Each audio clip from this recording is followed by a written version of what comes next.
All right, let's talk about something huge. When we see a massive dam, we think about concrete, steel, and power. But there's this whole other invisible plan that has to be built first, a social code. It's all about how you can build something massive without destroying the lives of the people in its path. So let's get into it.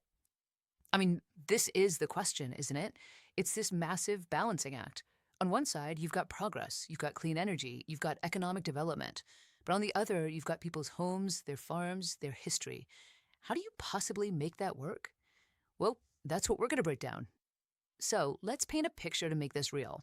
Imagine a new dam gets the green light. Awesome. But the reservoir it's going to create will flood 300 hectares of land.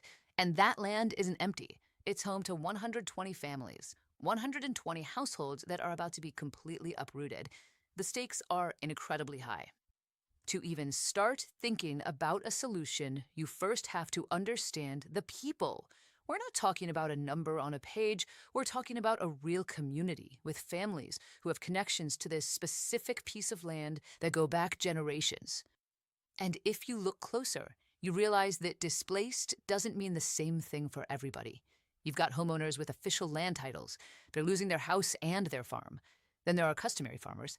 Now, these folks might not have a piece of paper, but their families have worked that land forever. It's theirs by tradition. And you've also got people who own little kiosks along the road. They aren't losing their homes, but that small business is everything. Each group is facing a totally different kind of loss. So what this means is that before you can even draft a plan, you have to map out the problem in painstaking detail. You have to chart exactly who is losing what, and let me tell you, it is way more complex than it sounds. You know, we hear the word displacement all the time, and we immediately think of someone packing up boxes and moving to a new house. But that's not the whole story, not even close. It's about losing your home, sure, but it's also about losing your land, and maybe most importantly, losing your way of making a living. And this is where it gets really clear. See, Group A, the homeowners, they're facing both physical displacement, losing their house, and economic displacement, losing their farm. But now look at Groups B and C, the farmers and the kiosk owners. They get to keep their houses, but their entire source of income is about to be underwater. That's purely economic displacement, and you can't fix that just by building them a new house somewhere else. Okay, so once you see these different types of impact, that's step one. Step two is creating the plan, a kind of social blueprint that's designed not just to move people, but to actually put their lives and livelihoods back together again. Just think of it like this. Any physical structure, like a dam, needs a detailed building code to make sure it's safe and won't fall down, right?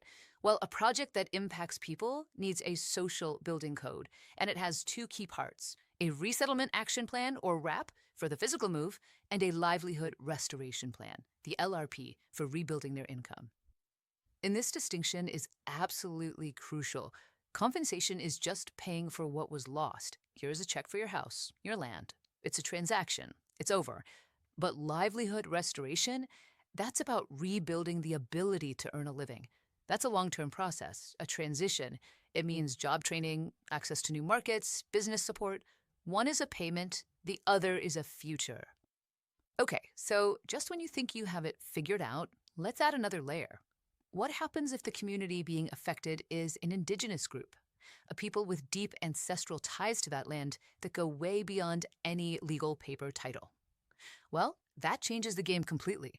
This is where a critical principle comes into play, called free, prior, and informed consent. You'll hear it called FPIC. And the most important word in there is consent. This isn't about telling people what's going to happen to them. It's about making them actual partners in designing their own future, right from the very beginning. And yeah, FPIC is not just a town hall meeting where you get a show of hands. It is a deep, ongoing process. First, the community helps co-design the plan. They define what good enough looks like. Second, the benefits are often decided collectively to support the community as a whole. And third, consent isn't a one-and-done thing. It has to be checked and reconfirmed at every major step of the project. It's a living agreement.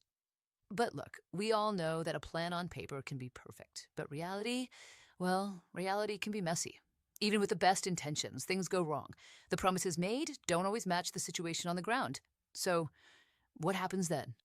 And this quote, man, it just captures that feeling of desperation, doesn't it? The new land is no good. My business is collapsing. Who do I even call? If there's no answer to that question, the whole plan is just an empty promise. And that's exactly why every single one of these projects has to have a grievance mechanism. You can think of it as a dedicated helpline or a safety valve. It's the official, clear, and easy to access way for people to say, hey, this isn't working, and get a real response before a problem turns into a disaster. Now, there are different ways to build one. You could go high tech. Imagine a voice bot that works 24/7 in multiple languages. It can automatically sort complaints and use AI to flag keywords like safety or threat so a human sees it immediately.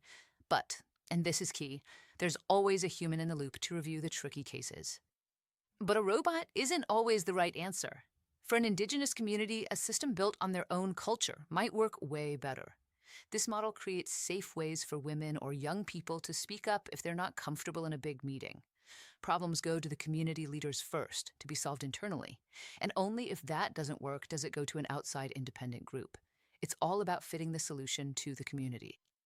Okay, let's jump forward in time. The dam is built, the people have been moved, the grievance system is working. 5 years have passed. Now what? How do we know if all those plans and promises actually worked? It's time for the verdict. This is the ultimate accountability question, right? It's not enough for the company to say, we had a plan. They have to prove that the plan actually worked, that people's lives are truly back on track, or are even better than before. That proof comes from something called a completion audit. It's a formal review done by an independent third party. And what makes it so powerful is how it defines success. The audit doesn't care if the dam is producing electricity. It only cares about one thing. Have people's lives and livelihoods been successfully restored? And this isn't some vague, feel-good idea. There is a hard number attached to it.